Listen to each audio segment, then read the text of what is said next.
الفاتحہ الی روح المصطفیٰ صلی اللہ تعالی علیہ وسلم۔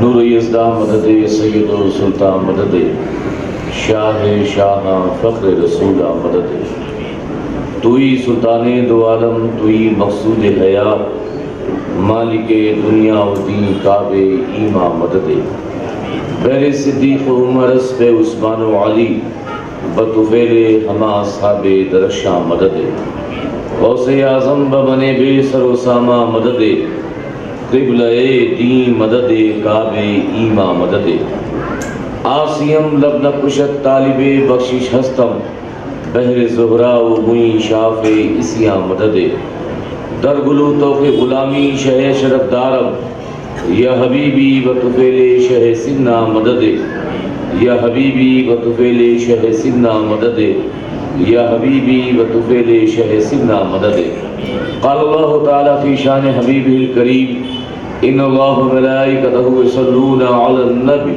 یا ایھا الذین آمنوا صلوا علیہ وسلموا تسلیما اللہم صل علی سیدنا محمد وعلی آل سیدنا محمد وبارک وسلم صلاۃ و سلام علیک یا رسول اللہ یا حبیب اللہ صلی اللہ تعالی علیہ وسلم سبحان ربک رب العزۃ عما یصفون وسلام علی المرسلین والحمد للہ رب العالمین بحق لا الہ الا اللہ محمد رسول اللہ۔ الحمدللہ الحمدللہ الذی ہدانا سواء الطریق وجعل لنا التوفیق خیر رفیق والصلاة والسلام علی من ارسلہ ہدی وبالاہتداء حقیق ونورا به الاقتداء یلیق وعلى آلہ واصحابہ الذین سعدوا فی معاد الحق بالتحقیق وسائدوا فی مناہج الصدق بالتصدیق اما بعد فاعوذ باللہ من الشیطان الرجیم بسم اللہ الرحمن الرحیم یا ایھا الذین آمنوا اتقوا اللہ وَكُونُوا مَعَ الصَّادِقِينَ صدق اللہ المولانا العظیم وصدق رسولہ النبی الکریم ونحن علی ذلک لمن الشاہدین والشاکرین والحمد للہ رب العالمین۔ سیدہ زینب ایجوکیشنل ویلفیئر فاؤنڈیشن کے زیر اہتمام محترم الحاج حاجی عتیق احمد چشتی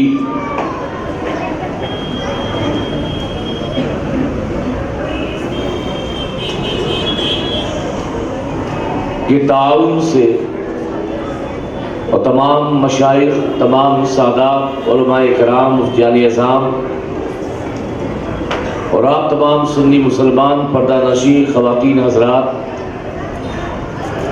جشن غوث الورا غوث اعظم کی محفل میں شرکت کی سعادت حاصل کر رہے ہیں، سب سے پہلے آپ سب کی بارگاہ میں السلام علیکم۔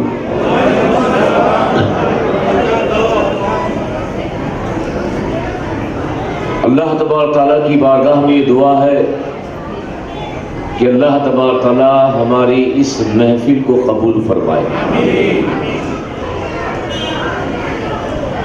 شاید کہ عتیق بھائی کے لیے یہ پہلا اتفاق ہوگا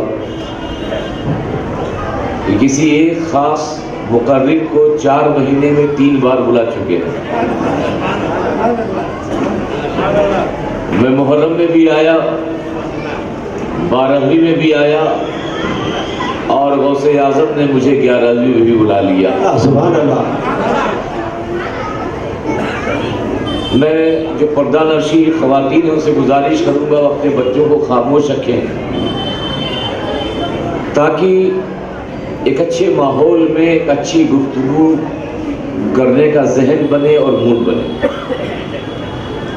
میں بالکل الگ طریقے سے گفتگو کرنے کا عادی ہوں.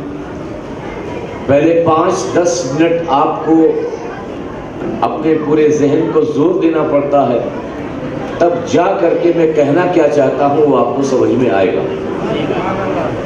آپ کی پوری توجہ ہے؟ بولیے.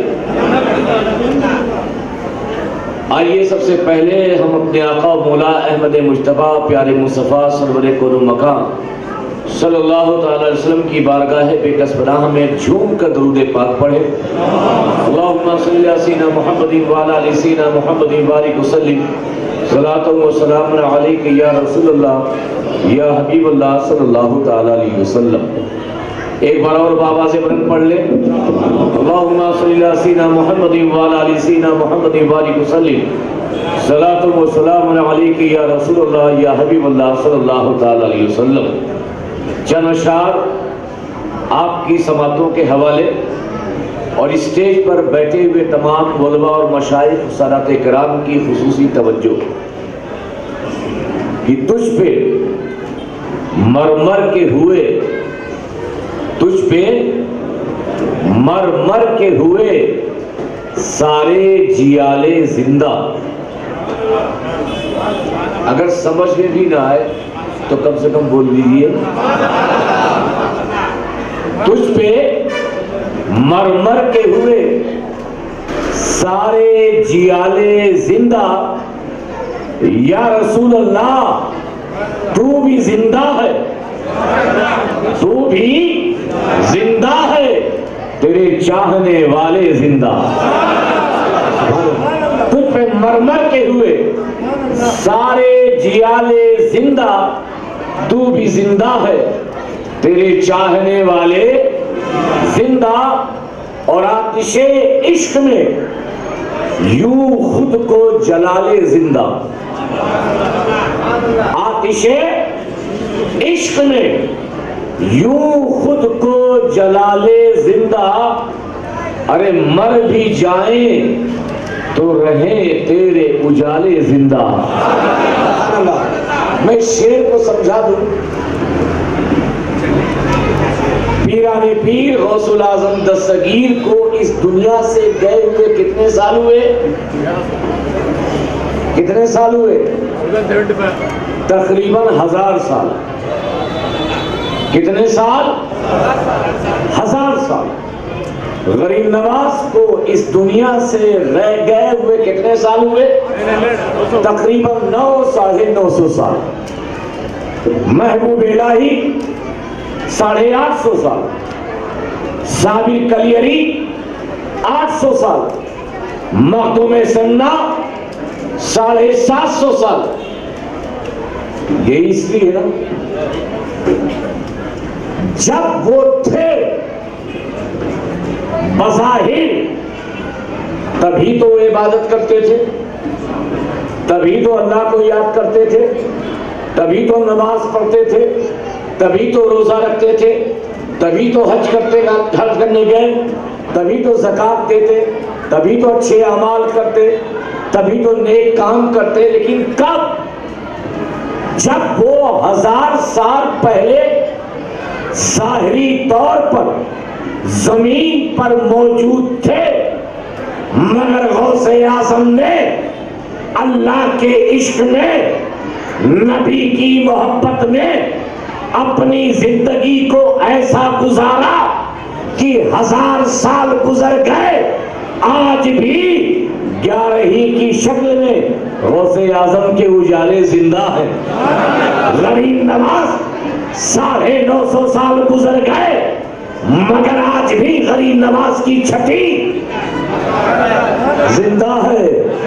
یہ اولیاء کرام کوئی 100 سال، کوئی 200 سال، کوئی 500 سال جب تھے خدا کے عشق میں اپنی زندگی کو گزاری، اس زندگی کا فیضان ایسا ملا کہ ہے تو بغداد میں غوث اعظم، ہے تو اجمیر میں خواجہ اجمیری، مگر ان کی یادوں کے چراغ چاہے بنگلور ہو، چاہے یو پی ہو، چاہے کرناٹکا ہو، چاہے ہندوستان کا کوئی گوشہ ہو، چاہے دنیا کا کوئی علاقہ ہو، ہر علاقے میں ان کی یادوں کے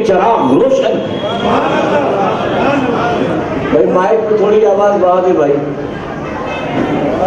آتش عشق میں یوں خود کو جلا لے زندہ, مر بھی جائیں تو رہیں تیرے اجالے زندہ. اور یوں تو کہنے کو ہر ایک شخص ہی زندہ ہے مگر, یوں تو کہنے کو ہر ایک شخص ہی زندہ ہے مگر, زندہ بس وہ ہے جو ایمان بچا لے زندہ. زندہ بس وہ ہے جو ایمان بچا لے زندہ. اور آپ کے ذکر سے ہر روح کو ملتی ہے غذا, آپ کے ذکر سے ہر روح کو ملتی ہے غذا. جیسے انسان کو رکھتے ہیں نوالے زندہ, جیسے انسان کو رکھتے ہیں نوالے زندہ. یہ شعر عقیدت کا بھی ہے اور عقیدے کا بھی ہے, عقیدت کا بھی ہے اور عقیدے کا بھی ہے کہ بعد مرنے کے تو ہوگی ہی زیارت, لیکن بعد مرنے کے تو ہوگی ہی زیارت, لیکن مرنے کے بعد کس کی زیارت ہوگی؟ بولو, ہمارے آقا کی. بعد مرنے کے تو ہوگی ہی زیارت, لیکن ہم کو ایک بار مدینے میں بلا لے زندہ, ہم کو ایک بار مدینے میں بلا لے زندہ. اور کل بھی تھے, آج بھی ہیں, کل بھی رہیں گے یوں ہی. کل بھی تھے, آج بھی ہیں, کل بھی رہیں گے یوں ہی. فاطمہ زہرا کی آغوش کے پالے زندہ, فاطمہ زہرا کی آغوش کے پالے زندہ. تجھ پہ مرمر کے ہوئے سارے جیالے زندہ, تو بھی زندہ ہے تیرے چاہنے والے زندہ. محبت کے ساتھ درود پاک پڑھ لو. اللہم صلی علی سیدنا محمد وعلی آل سیدنا محمد بارک وسلم. صلاۃ و سلام علیک یا رسول اللہ یا حبیب اللہ صلی اللہ تعالی علیہ وسلم. نعرہ تکبیر, نعرہ رسالت, نعرہ رسالت, نعرہ حیدری, نعرہ حیدری. اس کا دامن نہیں چھوڑیں گے, اس کا دامن نہیں چھوڑیں گے, خواجہ کا دامن نہیں چھوڑیں گے, خواجہ کا دامن نہیں چھوڑیں گے. یا وارث, یا وارث. ماشاءاللہ, پوری توجہ چاہوں گا. جب تک آپ کی توجہ نہیں ہوگی میری بات سمجھ نہیں پائیں گے. یہ سمجھیے کہ یہ طریقت اور روحانیت, آدھیات اور اسپریچل کو ذہن میں رکھتے ہوئے میرے خطاب کو سمجھنے کی کوشش کریں. اللہ تبارک تعالیٰ نے بہت سی مخلوق پیدا کی,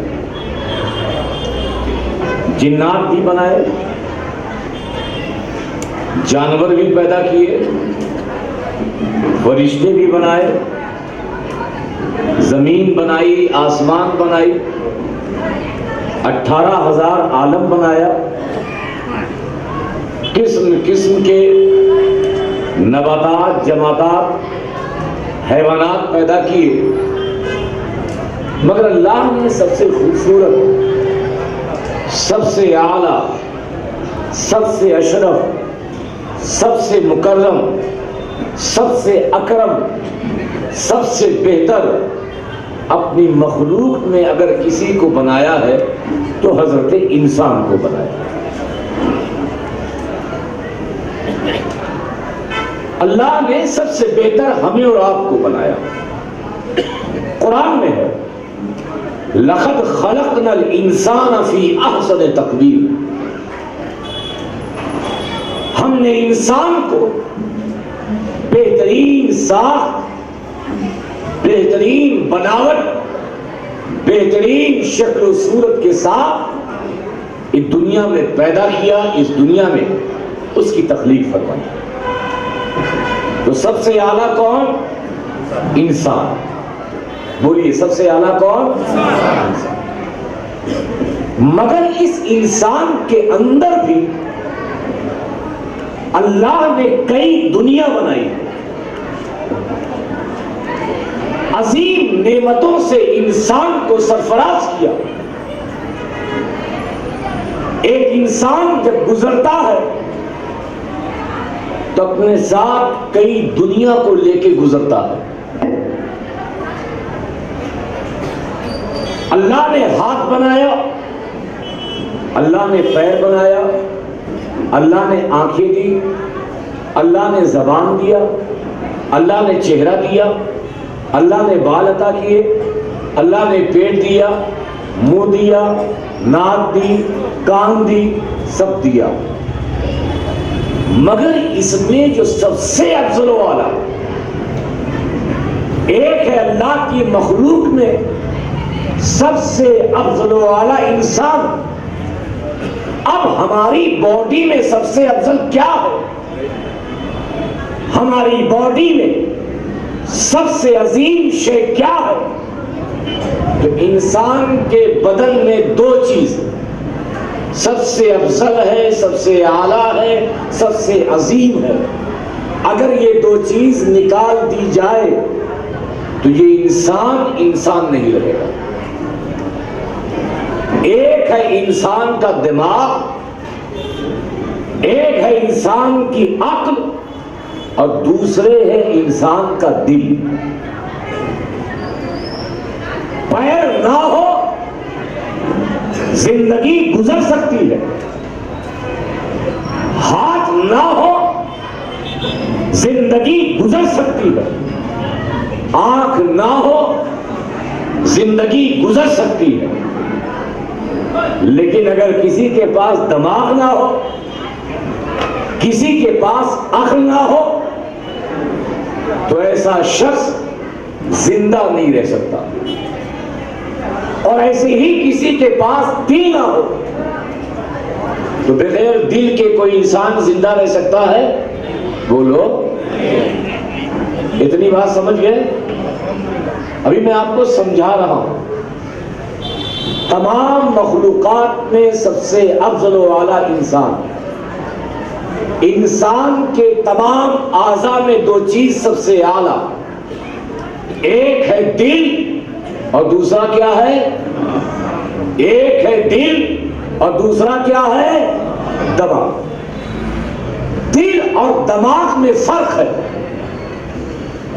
دل اگر بادشاہ ہے تو دماغ وزیر ہے، دماغ اگر بادشاہ ہے تو دل اس کا وزیر ہے۔ دل اور دماغ دونوں کے معاملات بالکل الگ ہیں۔ انسان کا جو دماغ ہے وہ نفع اور نقصان کے ماتحت ہوتا ہے، پروفٹ اور لاس کے ماتحت ہوتا ہے۔ آج تک آپ نے کوئی دکان کھولی، کوئی کاروبار کیا تو دل سے کیا یا دماغ سے کیا؟ بولیے، دماغ سے۔ جہاں بھی پروفٹ ہے یا جہاں بھی لاس سے بچنے کی بات کوئی چیز کرتی ہے تو یہ سارا پیغام تمہیں تمہارا دماغ دیتا ہے، تمہیں تمہارا دماغ یہ خبر پہنچاتا ہے کہ یہ کاروبار کرو گے فائدہ ہے، یہ کاروبار کرو گے تو نقصان ہے، یہ کاروبار بدل دو تو فائدہ ہے، یہ کاروبار نہ کرو تو نقصان ہے۔ یہ جو نفع اور نقصان ہے، یہ نفع اور نقصان کا فیصلہ کون کرتا ہے؟ سبھی بولیے، دماغ۔ یہاں تک کہ علم شریعت کا تعلق بھی دماغ سے ہے، عقل سے ہے۔ مولانا اور ہم جیسے لوگ کہتے ہیں کہ یہ کرو گے تو جنت ملے گی، یہ کرو گے تو کیا ملے گی؟ جنت ملے گی۔ نماز نہیں پڑھو گے تو جہنم ملے گی، روزہ رکھو گے تو جنت ملے گی، روزہ نہیں رکھو گے تو جہنم۔ تو جنت ہے فائدہ، جہنم ہے نقصان۔ یہ جو جنت اور جہنم اور فائدہ اور نقصان کی بات تمہیں جو بتائی جا رہی ہے، یہ تمہارا دماغ کہتا ہے، یہ تمہاری عقل کہتی ہے، کیونکہ عقل نفع اور نقصان کے ماتحت ہوتی ہے، عقل یہ پروفٹ اور لاس کے ماتحت ہوتی ہے، مگر اللہ نے دل کو ایسا بنایا ہے کہ دل نفع اور نقصان سے آزاد ہوتا ہے، دماغ نفع اور نقصان کے ماتحت ہوتا ہے، دل تو فقط محبوب کے دیدار کا طالب ہوتا ہے، دل یہ دیکھتا ہے کہ کیسے محبوب کا دیدار ہو جائے۔ محبوب کے دیدار میں چاہے فائدہ ہو، چاہے نقصان ہو، چاہے پروفٹ ہو، چاہے لاس ہو، یہ جو پروفٹ اور لاس کا خیال جو تمہارے دل میں نہیں آتا، یہ خیال تمہارا دل لیتا ہے، کیونکہ دل محبوب کے قدموں میں قربان ہونا چاہتا ہے، چاہے قدموں میں چھالے پڑ جائیں، چاہے قدموں میں کانٹے لگ جائیں، چاہے تمہارے اوپر مصیبتیں آ جائیں، مگر یہ دل چاہتا ہے کہ اپنے محبوب کی چاہت کے چوکھٹ پر اپنا سب کچھ قربان کر دے۔ یہی وجہ ہے ہم نے بہت سے لوگوں کو دیکھا کہ اجمیر جاتے ہیں۔ کہاں جاتے ہیں؟ اجمیر۔ میں چھوٹا تھا، میں نے مدرسے کے بہت سے بچوں کو دیکھا، ان کے پاس پیسہ نہیں ہوتا تھا، علاقے کے لوگوں کو بھی دیکھا، بغیر ٹکٹ کے ٹرین میں بیٹھ جاتے، بغیر ٹکٹ کے ٹرین میں بیٹھ جاتے۔ عقل ہوتی، اگر عقل لے جاتی غریب نواز کے دربار میں تو کہتی ٹی ٹی ملے گا، جیل میں ڈالے گا، جرمانہ کرے گا، مگر غریب نواز کے دربار میں لے جانے والی ذات بغیر پیسے کے اس کا دل، اس کی چاہت، اس کی محبت تھی، یعنی وہ یہ کہہ رہا ہے چاہے ٹی ٹی پکڑے چاہے نہ پکڑے، حوالات میں ڈالے یا نہ ڈالے، غریب نواز کا بلاوا آیا ہے تو غریب نواز کی چوکھٹ پر یہ غلام ضرور جائے گا۔ پوری توجہ، جو نکتہ سمجھانا چاہ رہا ہوں وہ کچھ اور ہے۔ میں نے کہا تھا کہ میری تقریر کی تمہید ہوتی، ایک ہے دل اور ایک ہے دماغ۔ حضرت مولانا روم ایک واقعہ بیان کرتے ہیں کہ عشق اور عقل میں لڑائی ہو گئی، عشق اور عقل میں لڑائی ہو گئی، اور لڑائی اس بات پہ ہوئی، بلکہ مقابلہ آرائی ہوئی کہ دیکھو اونٹ کے اوپر کجاوے کے اندر محبوب بیٹھا ہوا، محبوب آئے عقل تو دوڑ، اور اے عشق میں عشق میں بھی دوڑتی ہوں، کون کامیاب ہوتا ہے ہم دونوں آج ہی دیکھ لیں گے۔ مولا روم فرماتے ہیں عقل بھی دوڑا، مگر عقل اونٹ کے قدموں سے اٹھنے والی گرد میں گم ہو گئی، عقل اونٹ کے قدموں سے اٹھنے والی گرد میں گم ہو گئی، مگر یہ عشق تھا، یہ دل تھا، آگے بڑھا، کجاوے سے پردہ ہٹایا اور اس نے اپنے محبوب کا دیدار کر لیا۔ اب یہ جو عقل اونٹ کے قدموں کی دھول میں مل گئی، یہ عقل ابو علی سینا کی ہے، یہ عقل ارسطو کی ہے، اور جو عشق آگے بڑھا اور سامنے سے پردہ ہٹا کر اس نے محبوب کا دیدار کیا، یہ دل غوث اعظم کا ہے، یہ دل جنید بایزید بستامی کا، یہ جنید بغدادی کا ہے، یہ دل بایزید بستامی کا ہے، یہ دل آقائے نقشبند کا ہے، یہ دل مولائے سہروردی کا ہے، یہ دل اللہ والوں کا ہے کہ جو آگے بڑھا اور کجاوے سے پردہ ہٹایا اور اس نے اپنے محبوب کا دیدار کیا۔ دو چیزیں، ایک عقل ہے اور ایک دل۔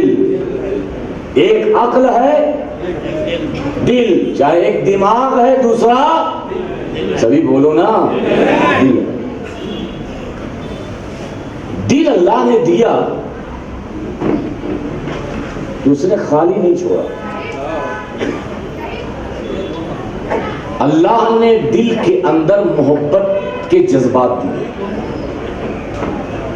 انسان جب کسی سے محبت کرتا ہے تو بتائیے دماغ سے محبت کرتا ہے یا دل سے؟ اللہ نے ساری محبتیں اسی دل میں رکھی، اور اس محبت کی آگ کو ٹھنڈا کرنے کے لیے اس نے محبت کی آگ کو ٹھنڈا کرنے کے لیے اس کے ساز و سامان رکھے۔ بھائی اگر کسی کو دل دیا جائے اور اس میں محبت کی آگ بھڑک جائے اور کوئی محبت جس سے کی جائے وہ نہ ہو تو ایسے دل سے فائدہ ہے؟ ایک دکان ہے ہمالیہ پہاڑی پہ کھول دیجئے، وہاں گراہک نہ ہو، وہاں کوئی خریدار نہ ہو تو ایسی دکان سے فائدہ؟ اللہ نے دل دیا، دل کے اندر چاہت رکھی، دل کے اندر محبت رکھی، محبت کے ساتھ ساتھ اس نے اسباب محبت بھی عطا کیا۔ قرآن ہے زُيِّنَ لِلنَّاسِ حُبُّ الشَّهَوَاتِ مِنَ النِّسَاءِ وَالْبَنِينَ۔ اے انسان، ہم نے تیرے جسم میں دل دیا، دل میں محبت دی، اور محبت کے ساتھ ساتھ ہم نے مظاہر محبت بھی دیا، تاکہ یہ ماں، یہ باپ، یہ بیوی، یہ بھائی، یہ بچے ہم نے اس لیے دیا تاکہ تو ان سے محبت کر اور اپنے محبت کی آگ کو ان کو دیکھ کر سرد کر سکے۔ اتنی بات سمجھ گئے؟ آگے اللہ نے دل دیا، اللہ نے محبت دی، اب اس دل میں ہماری ماں کی محبت ہے، ٹھیک ہے؟ جب محبت عروج پر ہوتی ہے وہ کیا چاہتی ہے؟ کسی کو پتا ہے؟ عروج پر ہوتی ہے تو سب سے پہلے وہ چاہتی ہے کہ جس سے ہماری محبت ہے اس کا دیدار ہو جائے۔ ایسا ہے کہ نہیں؟ آپ کا بیٹا دبئی میں کمانے کے لیے گیا، بے قراری بڑھ گئی، بیٹے کی محبت دل میں انگڑائیاں لینے لگی، واٹس ایپ نکالا یا ایمو کے ذریعے آپ نے بیٹے کو ویڈیو کالنگ کی، بتائیے آپ کے دل کو قرار ملے گا کہ نہیں؟ انصاف سے بتائیے، ملے گا۔ کسی کے دل میں بیوی کی محبت انگڑائی لی، بیوی کو دیکھ لیا، اس کے دل کو قرار ملا۔ ورنہ آج تو کتنے مجنوں گھومتے پھرتے ہیں، صرف یہی کہ محبوب کا دیدار ہو جائے۔ محبوب کا دیدار ہوا، ان کے اس بھڑکتے ہوئے دل کو جو بھڑک رہا ہے قرار مل جاتا ہے۔ بات صحیح؟ اللہ نے دل دیا، اللہ نے محبت دی، اللہ نے مظاہر محبت دیا۔ ماں کی محبت دل میں پیدا ہوئی، بے قراری پیدا ہوئی، بے اطمینانی ہوئی، ماں کو دیکھا دل کو قرار ہو گیا۔ بیوی کی محبت نے انگڑائی لی، بیوی کو دیکھا قرار مل گیا۔ بیٹے کی محبت دل میں انگڑائی لی، بیٹے کو دیکھا قرار مل گیا۔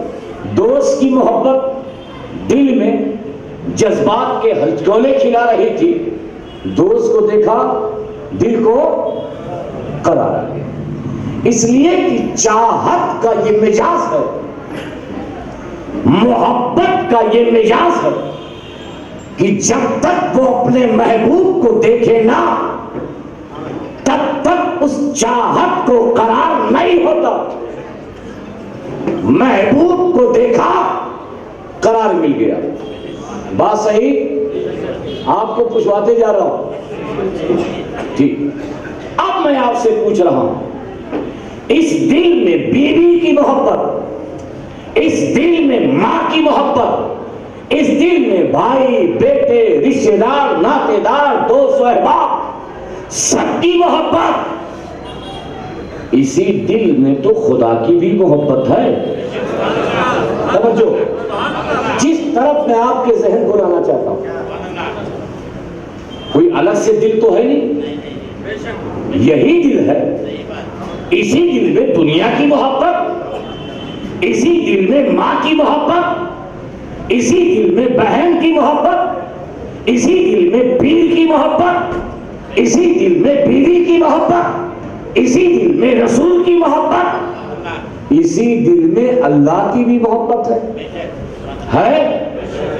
یہ الگ کوئی دل ہے نہیں۔ اب یہ قاعدہ ہے کہ محبت محبوب کو دیکھنا چاہتی ہے۔ پوری توجہ، محبت کیا چاہتی ہے؟ جب تک اپنے محبوب کو نہ دیکھے تب تک دل کو قرار نہیں، تب تک چاہت کو سکون۔ ماں کی محبت تھی، ماں کو دیکھا قرار، باپ کی محبت، باپ کو دیکھا قرار، پیر کی محبت، پیر کو دیکھا قرار۔ اللہ کی بھی محبت تو اسی دل میں ہے۔ تو یہ دل بار بار کہتا ہے، اے رب، جب تو نے دل دیا، جب تو نے چاہت دی، تو اس چاہت کا تقاضا تو یہ ہے کہ جس کی محبت ہو اس کا دیدار ہو۔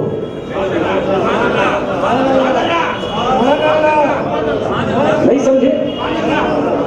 جب اسی دل میں ماں باپ رشتے دار احباب پیر فقیر ساری محبت اسی دل میں، اور اس بات پر سب کا اتفاق ہے کہ دل کو قرار محبوب کو دیکھنے کے بعد ملتا ہے، اور سب سے زیادہ محبت کے لائق ذات اللہ رب العزت کی ہے۔ میں نے رب کی بارگاہ میں یہ عرض کیا، اس دل میں تیری محبت کی لگن ہے، اس دل میں تیری چاہت کی لگن ہے، مگر دل کا معاملہ عجیب ہے۔ دل تو چاہتا ہے تیرا دیدار کرے، دل تو چاہتا ہے تجھے دیکھیں، جب تک تجھے دیکھیں گے نہیں، جب تک تجھے نگاہیں دیکھیں گی نہیں، تب تک میرے دل کو قرار نہیں ہوگا۔ اے رب، میرے دل کو قرار کیسے ہو؟ میری چاہت کی آگ ٹھنڈی کیسے ہو؟ میرے دل کو اطمینان کیسے ہو؟ رب نے کہا، سن، میں واجب تو ممکن، میں خدا تو بندہ، میں معبود تو عابد، میں بے انتہا تو انتہا والا، میں لباس سے پاک تو لباس والا، میں نظروں میں آنے والا نہیں۔ اے رب، اگر تو نظروں میں آنے والا نہیں، اگر تو دکھنے والا نہیں، تو یہ دل میں محبت کی آگ بھڑکائی کیوں؟ کیوں دی محبت؟ دل تو نے ہی دیا، محبت تو نے ہی پیدا کی، اور قرآن میں تو نے ہی کہا للذین آمنوا اشد حبا للہ، کہ ایمان والے سب سے زیادہ محبت اپنے پروردگار سے کرتے ہیں۔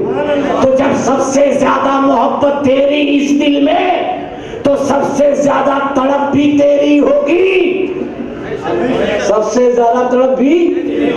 اے رب، تیری لگن لگ چکی ہے، محبت پیدا ہو چکی ہے، چاہت کی آگ لگ چکی ہے، میں تجھے دیکھنا چاہتا ہوں، میں تجھے دیکھنا چاہتا ہوں۔ رب نے کہا، تو مجھے دیکھنا چاہتا ہے، ایک کام کر۔ اب بندہ خوش ہو گیا، چلو رب کی طرف سے پیغام آ گیا، رب دکھنے والا ہے، رب ملنے والا ہے، رب اپنے جلووں کو دکھانے والا ہے، رب زیارت کرنے والا ہے۔ اب دل اور دھڑک رہا ہے کہ محبوب حقیقی کا دیدار ہونے والا ہے۔ اے رب، کیا کریں، کیسے تیرا دیدار ہوگا؟ کہا، جا وضو کر۔ کیا کر؟ وضو کر۔ گئے جلدی سے وضو کیا۔ کہے رب کیا کریں؟ کہا، نماز پڑھ۔ کیا کر؟ تبھی تو اللہ کے رسول نے ارشاد فرمایا کہ جب تم نماز پڑھو تو اس طرح سے پڑھو کہ تم خدا کو دیکھ رہے ہو. تم خدا کو دیکھ رہے ہو. اور اگر یہ مقام حاصل نہ ہو تو کم از کم یہ سمجھ لو کہ خدا تمہیں دیکھ رہا ہے. آپ نے جلدی سے وضو کیا, اللہ اکبر, ہاتھ باندھ لیا, ثنا پڑھی, سورہ فاتحہ پڑھی. اب اللہ کا دیدار ہوگا, اب اللہ دکھے گا, اب اللہ کی زیارت ہوگی. سجدے میں چلے گئے, اللہ دکھ ہی نہیں رہا. پھر کھڑے ہو گئے, پھر سجدے میں گئے, پھر تشہد پڑھ لیا. کہا رب تو نے کہا تھا نماز پڑھ, نماز میں تیرا دیدار ہوگا. اور اسی منظر کو علامہ اقبال نے بڑے اچھے طریقے سے منظر کشی کی ہے. اے حقیقت منتظر, اے حقیقت منتظر, آ لباس مجاز میں کہ ہزاروں سجدے تڑپ رہے ہیں میری جبین نیاز میں. میں سجدہ کر رہا ہوں تیرا دیدار. اب سجدہ بھی کر لیا, نماز بھی پڑھ لی, مگر اللہ کا دیدار. اب جو دل میں آگ لگی تھی اور بھڑک گئی, اور بھڑک گئی. کہا رب تیرا دیدار. کہا اچھا تو دیدار کرنا چاہتا ہے تو کام کر, پیسہ پانی ہے, کہاں ہے؟ کہا چلے آ. کیونکہ محبوب کا معاملہ تو یہ ہوتا ہے کہ اگر محبوب نظر نہ آئے تو محبوب کی گلیوں کو بھی دیکھ لیا جائے, محبوب کے گھر کو بھی دیکھ لیا جائے, محبوب کے در کو بھی دیکھ لیا جائے, تو بھی عاشقوں کے عشق کی آگ ٹھنڈی ہو جاتی ہے. ایسا ہے کہ نہیں؟ جلدی سے عمرے کی تیاری کی, اللہ نے کہا میرے گھر کو دیکھ لو. آپ نے گھر کو دیکھا تو آپ کے دل کو قرار گیا. مگر غریب نے کہا, اور یہ دل میں محبت تو ایک بار ہوتی نہیں کہ ہر بار عمرہ کرنے جائیں گے. دل ہے, محبت ہے, کبھی بھی آ گئی. غریب کی بھی دل میں محبت ہوتی ہے, غریب کہاں جائے؟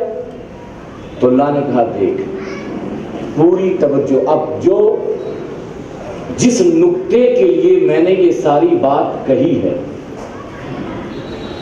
کہا رب نے کہا تو دیدار میرا نہیں کر سکتا, مگر ایک طریقہ بتاتا ہوں کہ جس طریقے سے تو دیدار کر لے گا تیرے دل کی آگ ٹھنڈی ہو جائے گی. میں نے کہا کیسے؟ اس نے کہا دیکھ, تو مجھے دیکھ نہیں سکتا. میں نے کہا ٹھیک ہے نہیں دیکھ سکتا. کہا یہ بتا تو سورج کو دیکھ سکتا ہے؟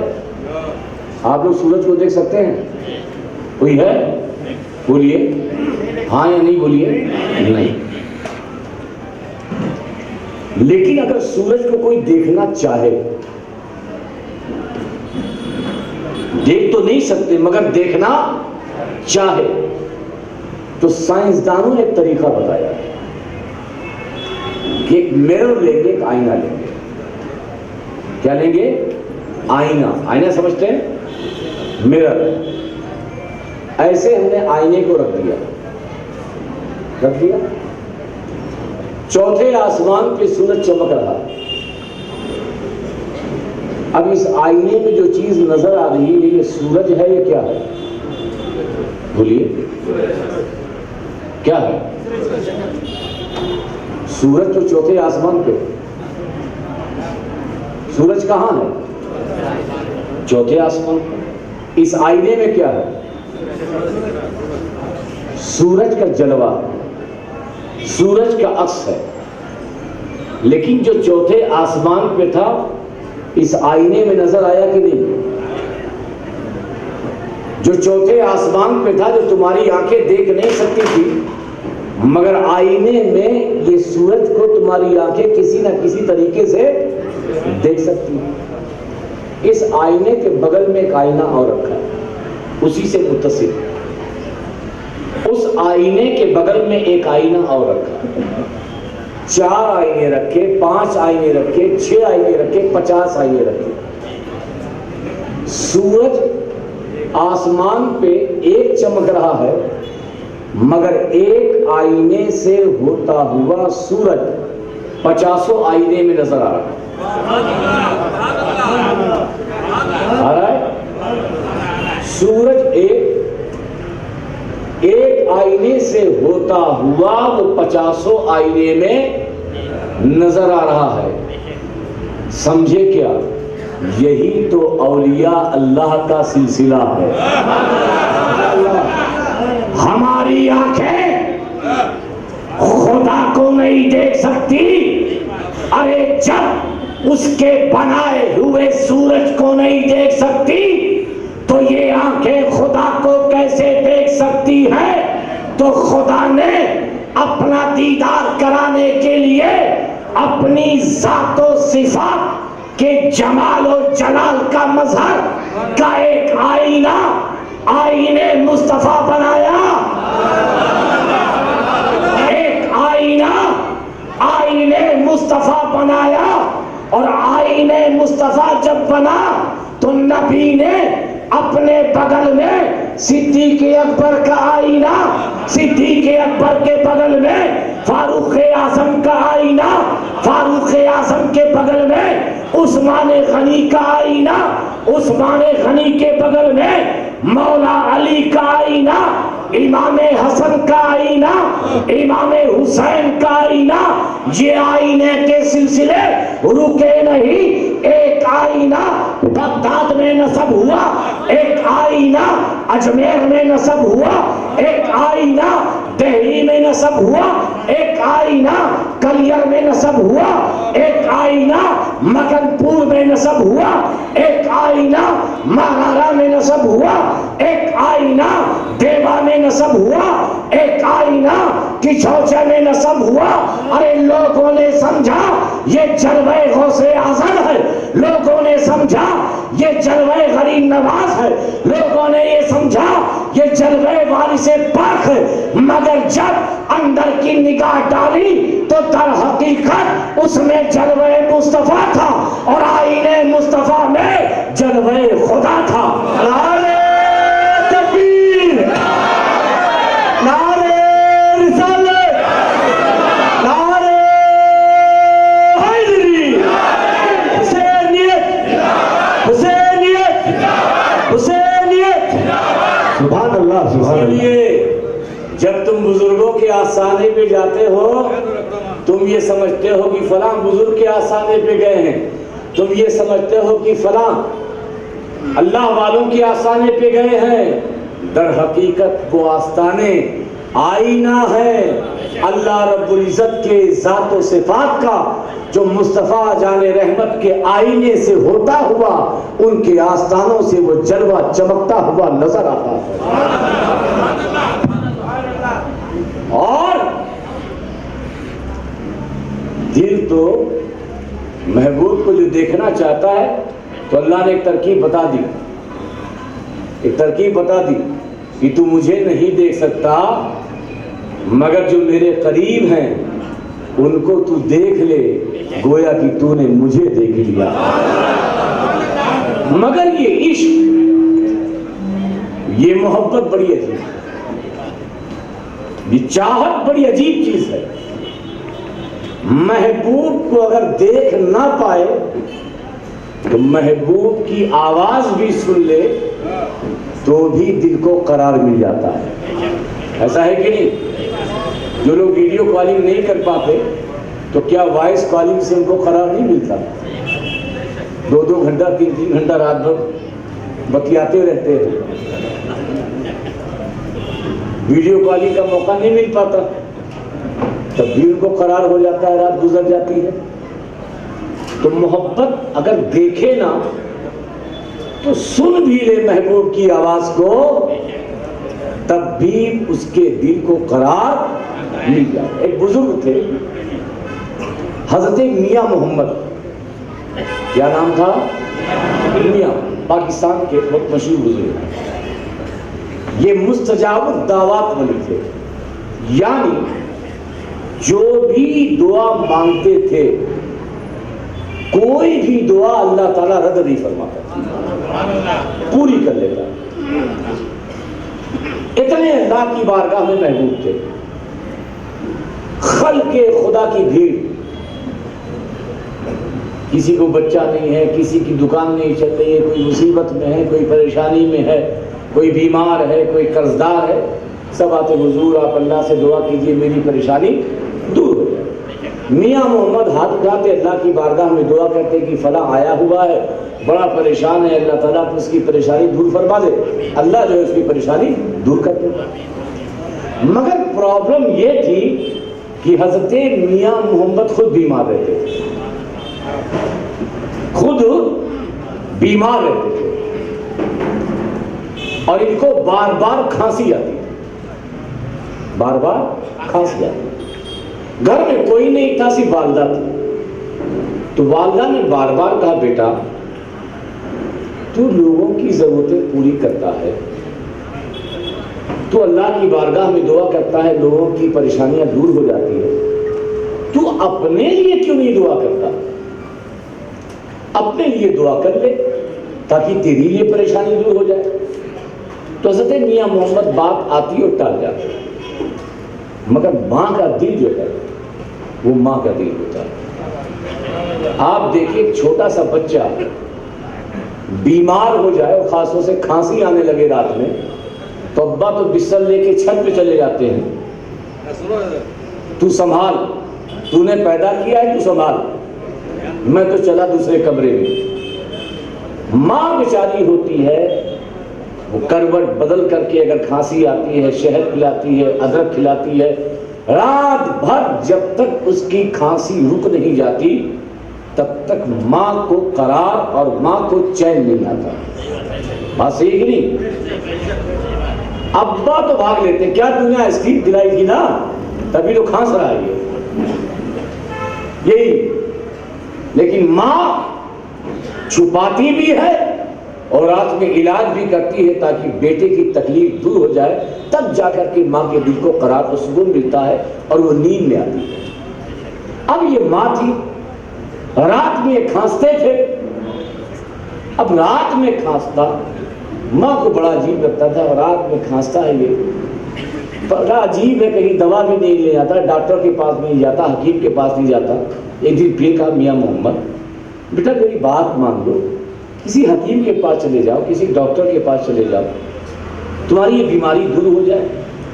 میاں محمد پھر بہانہ کرتے تھے. اماں نے کہا کہ ٹھیک ہے، اب سیدھے راستے سے انگلی نہیں نکلے گی، اب ٹیڑھے راستے سے نکالوں گی. جو سائلوں کی قطار تھی، آپ کی اماں نے نقاب پہنا، چہرہ چھپایا اور لائن میں لگ گئی. جب ان کا نمبر آیا کہا بول ماں کیا بات ہے؟ کہا بیٹا میرا ایک بیٹا ہے. کہا میرا ایک بیٹا ہے، بیمار رہتا ہے، کھانسی آتی ہے، میں بہت پریشان ہوں، سنا ہے کہ آپ دعا کر دیتے ہو تو بیماری دور ہو جاتی ہے، تو آپ اپنے اللہ سے دعا کر دو تاکہ میرے بچے کی بیماری دور ہو جائے. میاں محمد نے ہاتھ اٹھایا، کہے اللہ یہ مائی بہت پریشان ہے، بڑی دکھ میں ہے، بڑی چنتا میں ہے، مولا اس بچے اس ماں کی پریشانی جو اس کے بچے کی کھانسی آتی ہے دور فرما دے. ماں چلی گئی، رات ہوئی، میاں محمد کی کھانسی غائب. میاں محمد کی کھانسی. اب جو بات کہنا چاہتا ہوں وہ کچھ اور ہے، اب پوری توجہ. کھانسی غائب ہوئی تو خوش ہونا چاہیے کہ چلو میری کھانسی ختم ہو گئی. رات بھر میاں محمد بے قرار.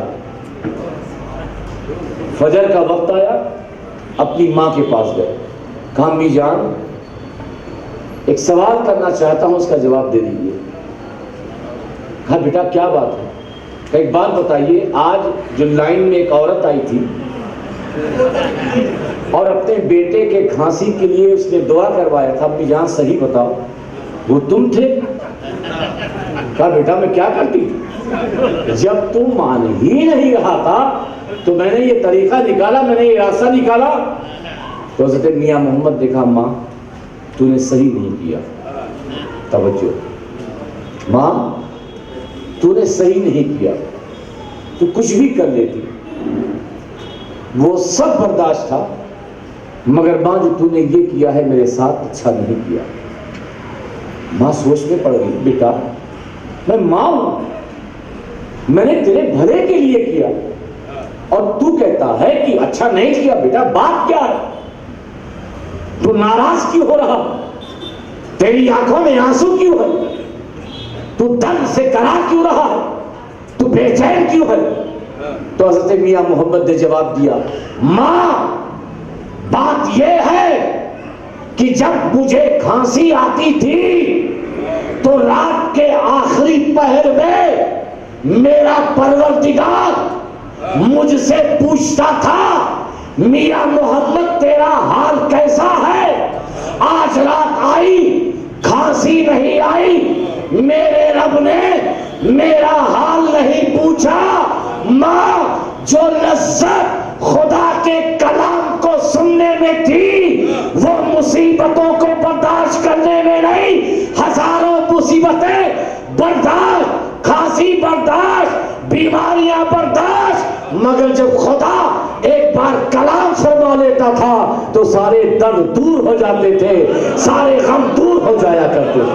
نعرہ تکبیر، نعرہ رسالت، سب مل کے بولو بھائی، نعرہ حیدری، حسینیت، حسینیت، غوث کا دامن، خواجہ کا دامن، علماء اہل سنت، سبحان اللہ۔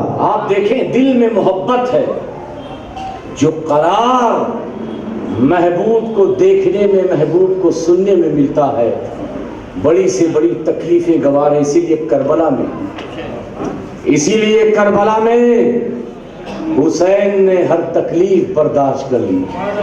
میرے آقا حسین علیہ السلام نے خاندان کو لٹا دیا، علی اصغر کی قربانی برداشت کر لی، پورا کلبہ لٹا دیا، صرف اس لیے کہ خدا کی رضا اس قربانی میں ہے، اس ایثار میں ہے۔ حسین نے سب کچھ قربان کر دیا۔ تو دیدار میں جو مزہ ہے، میری بات آپ سمجھ رہے کہ نہیں؟ بولیے ہاں۔ حضرت موسیٰ علیہ السلام و تسلیم، آپ کو پتا ہے میں واقعے کی طرف نہیں جاؤں گا، بار بار کہتے ہیں رب تو مجھے اپنا جلوہ دکھا دے، تو مجھے دکھا دے، لن ترانی، اے موسیٰ تو مجھے ہرگز نہیں دیکھ سکتا۔ قرآن میں پورا واقعہ ہے کہ رب نے اپنی تجلی، اپنی وہ بھی پوری تجلی نہیں، اپنی تجلی کا ایک حصہ دور پہ ڈالا، دور ریزہ ریزہ ہو گیا، اور جو دور پہ اس کی چمک ریفلیکشن ہوا وہ حضرت موسیٰ نے دیکھا۔ تجلی نہیں دیکھی، تجلی دور پر پڑی، ریفلیکٹ ہوئی، اس ریفلیکشن کو موسیٰ نے دیکھا۔ موسیٰ بے ہوش ہو کر گر گئے۔ ہوش آیا تو 40 میل کی دوری پر کالے پتھر پر کالی چینٹی بھی اب حضرت موسیٰ کو نظر آنے لگی۔ اب حضرت موسیٰ کی آنکھ ایسی ہو گئی کہ اگر حضرت موسیٰ کی آنکھ کو کوئی دیکھ لیتا تو اس کی آنکھوں کا نور چلا جاتا۔ تو جب وہ دور کے جلوے کو دیکھا تو حضرت موسیٰ نے پٹی باندھی، دونوں آنکھوں میں پٹی باندھی، پٹی باندھ کر کے گھر آئے۔ گھر جب پہنچے تو بیوی نے کہا موسیٰ یہ کیا؟ آنکھوں میں پٹی لگا کے آئے کیوں ہو؟ کہا شریک حیات بات یہ ہے کہ آج میں نے رب کے جلوے کا عکس جو پہاڑ پر پڑا میری آنکھوں نے دیکھا، اور اس کا عالم یہ ہے کہ اگر کوئی میری آنکھ کو دیکھ لے تو آنکھ والا بھی اندھا ہو جائے۔ میں نے اپنی آنکھوں کو چھپا کے رکھا ہے تاکہ لوگ اندھے نہ ہو۔ تو بیوی ضد کرنے لگتی ہے، ہوتا ہے نا، چاہے نقصان ہو چاہے فائدہ ہو دکھاؤ. میاں جتنا روکیں گے بیوی اتنا ہی کہے گی دکھاؤ. حضرت موسیٰ نے کہا بیگم مت دیکھو، تمہاری آنکھ چلی جائے گی، اس کو تم برداشت کرنے کے قابل نہیں ہو. بیوی بھی چالاک تھی، عقل مند تھی. کہا موسیٰ اللہ نے 2 آنکھیں دی، اللہ نے 2 آنکھیں دی ہیں، ایک بند کر لوں گی، ایک سے دیکھوں گی.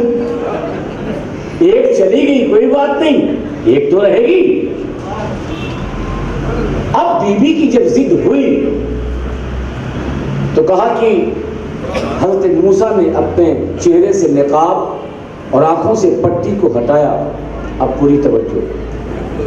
جیسے ہی حضرت موسیٰ کلیم اللہ علیہ السلام کی بیوی نے حضرت موسیٰ کی آنکھ کو دیکھا، فوراً ان کی ایک آنکھ کی روشنی چلی گئی. جب آنکھ کی روشنی چلی گئی تو کوئی اور بیوی ہوتی، ارے اللہ موسیٰ میری آنکھ گئی.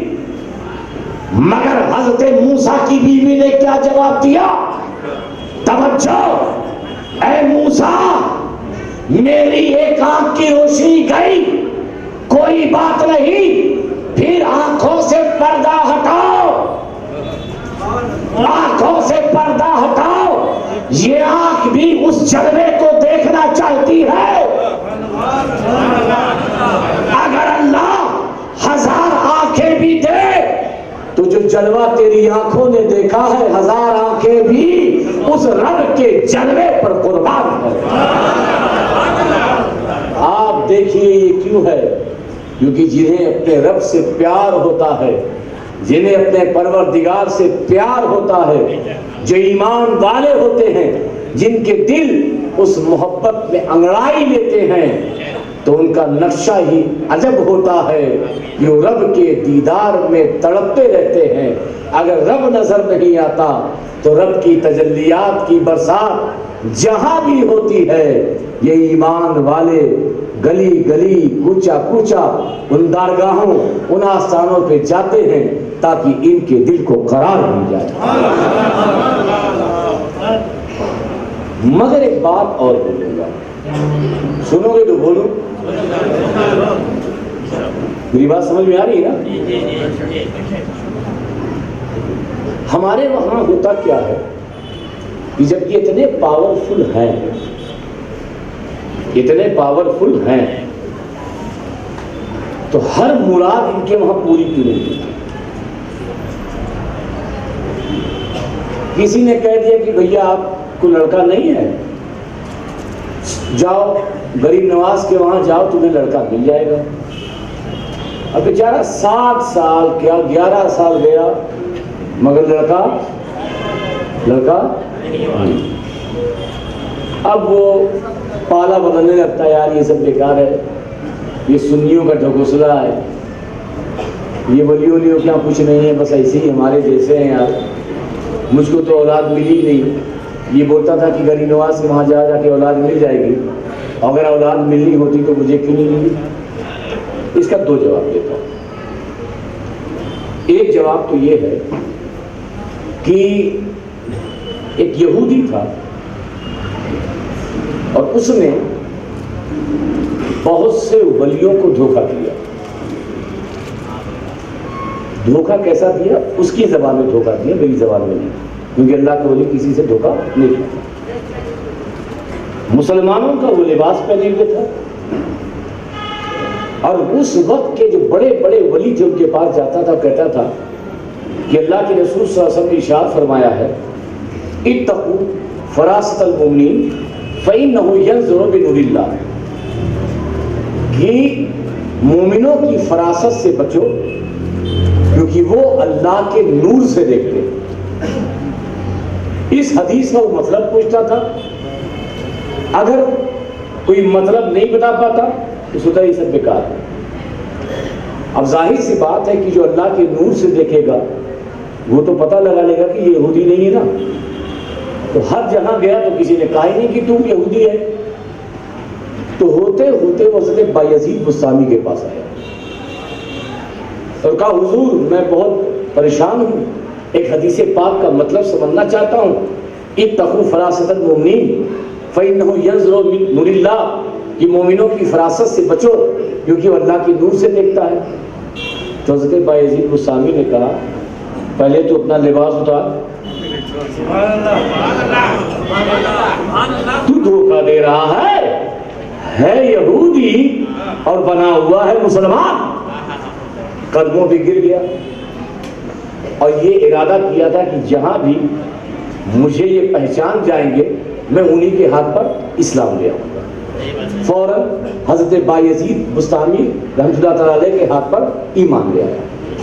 اب اس نے سوال کیا، کہا حضرت ایک بات بتائیے، بڑے بڑے کتب قلندر اپنے وقت کے اہل کش بزرگ کے پاس گیا مگر کسی نے جیسا آپ کی نگاہ نے دیکھا ایسا جھانک کر کے تو کسی نے نہیں دیکھا. تو حضرت بایزید بستامی نے کہا نادان، وہ سب جانتے تھے کہ تو یہودی ہے، وہ سب جانتے تھے کہ تو، کہا جب جانتے تھے تو بتایا کیوں نہیں؟ کیونکہ وہ جانتے تھے کہ تیرا ایمان بایزید بستامی کے ہاتھ پر لکھا ہوا ہے،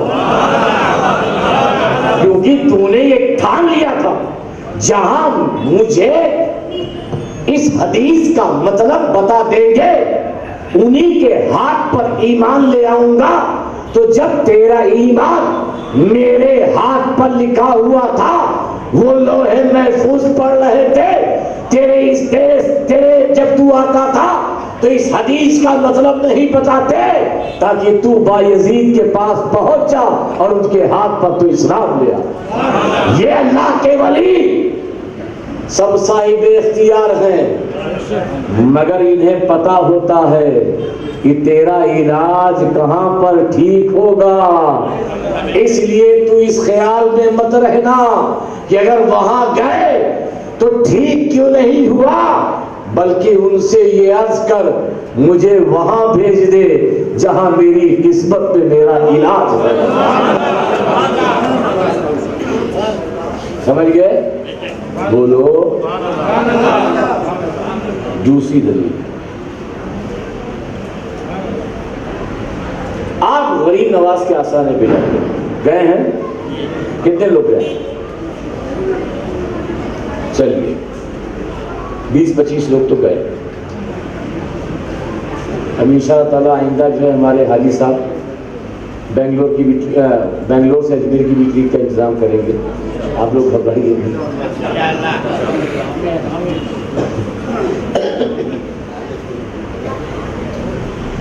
اچھا جو لوگ گئے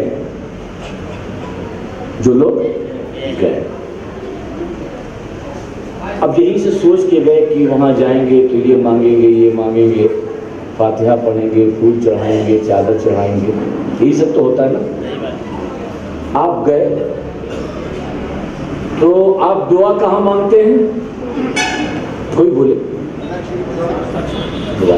وہیں جہاں بھی چادر چڑھائی جاتی ہے، ارد گرد بھیڑ بھاڑ بھی ہوتی ہے، دھکا مکا بھی ہوتی ہے، مگر کھڑے ہیں غریب نواز میری پریشانی دور ہے، غریب نواز آپ نگاہ کرم فرما دیے، غریب نواز یہی ہوتا ہے نا. اب میں ایک مثال دوں.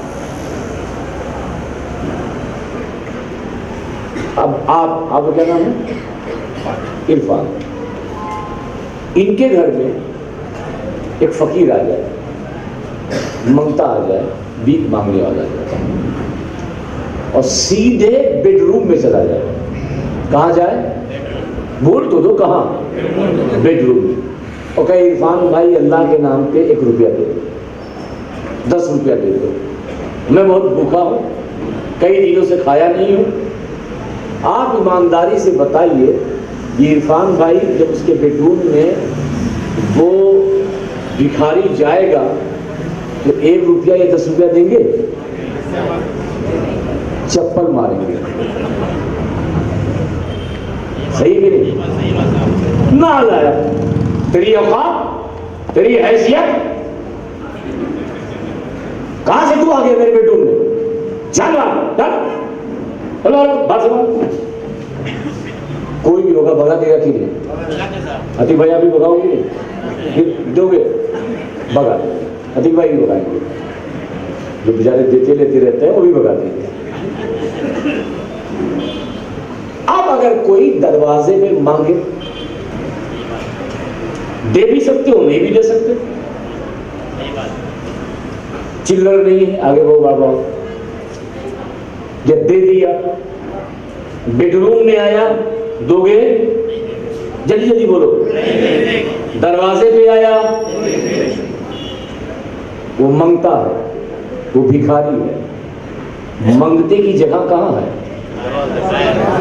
کہاں ہے؟ اتنے عقل مند ہو تم لوگ، مگر اجمیر میں مانگتے کہاں ہو؟ وہ ہے ان کی آرام گاہ، وہ ہے غریب نواز کی آرام گاہ۔ نادان، جب تیری آرام گاہ میں ایک منگتا آ جائے تو تو چمنی نہیں دیتا تو کس ارادے سے غریب نواز کے آرام گاہ میں جاتا ہے اور یہ کہتا ہے غریب نواز دے؟ ہرگز نہیں غریب نواز دیں گے، کیونکہ منگتوں کی جگہ اس کا کمرہ نہیں ہوتی، منگتوں کی جگہ یہ ان کی چوکھٹ ہوتی ہے۔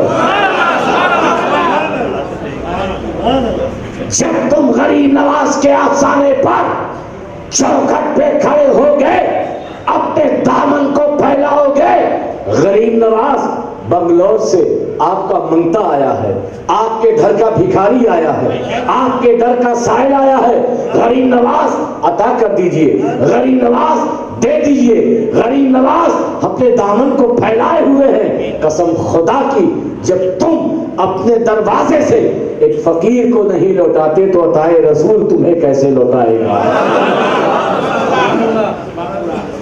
مانگنے کا طریقہ نہیں ہے، الزام لگاتے ہو غریب نواز پر، لینے کا طریقہ نہیں ہے، الزام لگاتے ہو عطائے رسول پر۔ اب اتفاق سے ہمارے عتیق بھائی نے کہا اسے یہ صاحب یہ بات غلط ہے،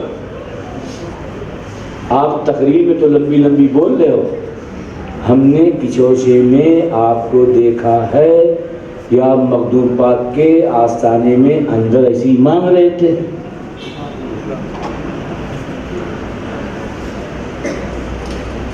اندر آپ مانگ رہے تھے، آج آپ بنگلور آئے اور ہم کو مانگنے کا طریقہ بتا رہے ہیں۔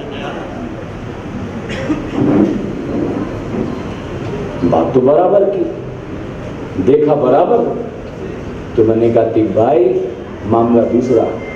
اب اسی عرفان بھائی کے گھر میں کوئی آیا مٹھائی کا ڈبہ لے کر، کہا عرفان بھائی میرا بیٹا پاس ہو گیا، میرا بیٹا پاس ہو گیا، لڈو کھاؤ، میری بیٹی کی شادی ہو رہی ہے، کاٹ لو۔ بگائیں گے آپ لوگ؟ بگائیں گے؟ بیٹھو چائے پیو، پانی پیو، ٹھنڈا پیو۔ غریب نواز کے آستانے کے اندر جاؤ، مگر پھولوں کا تحفہ، قرآن کا تحفہ، سورہ فاتحہ کا تحفہ، چاروں کل کا تحفہ، قرآن کی آیات کا تحفہ پیش کرو، یہ تحفہ اندر پیش کرو، اور جب مانگنا ہو تو چوکھٹ پر آ کر منگتے بن کر غریب نواز سے مانگو۔ اندر جانے سے مناہی نہیں ہے، اندر مانگو مت، اندر دو، اندر مانگو مت، اندر دو، قرآن کا تحفہ دو، پھول کا تحفہ دو، اس کے بعد باہر آ جاؤ اور پھر منگتوں کی طرح، سائلوں کی طرح آپ ان سے مانگیے تو انشاءاللہ تعالیٰ ضرور ملے گا۔ ایک بات اور بولوں، اگر سننا چاہیں گے تو یہ دیکھیے، پھول کا تحفہ مل گیا ماشاءاللہ۔ اب آپ دیکھیے، عقیدت ایک ایسی چیز ہے، عقیدت ایک ایسی چیز ہے کہ غیروں کو پتھروں سے مل جاتا ہے، غیروں کو پتھروں سے مل جاتا ہے جو دینے کے لائق نہیں ہے. تمہاری عقیدت بھی اگر ویسی ہو جائے تو ان اللہ والوں سے ضرور تمہیں عطا ہوگا. ایک چور تھا,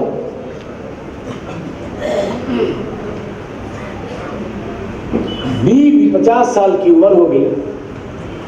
بیوی کہتی کہ بھائی کسی سے مرید ہو جانا. اب اس کو کوئی پیر جمتا ہی نہیں تھا, کوئی پیر جمتا ہی نہیں. ہاں میں یہ بتا رہا تھا کہ ایک شخص تھا, اس کی بیوی بار بار کہتی کہ بھائی تم کسی سے مرید ہو جاؤ. جلسے میں پیر صاحب آئے, نہیں مزیدار نہیں. علاقے میں آئے, نہیں جمتے نہیں. 50 سال نکل گئے مگر وہ کسی سے مرید نہیں ہوئی. بیوی تانا دینے لگی, کیسے ہو جی, زندگی ڈھل رہی ہے, شمع بجھ رہی ہے, کب موت آ جائے, کم سے کم کسی اللہ والے کا ہاتھ تھام لو.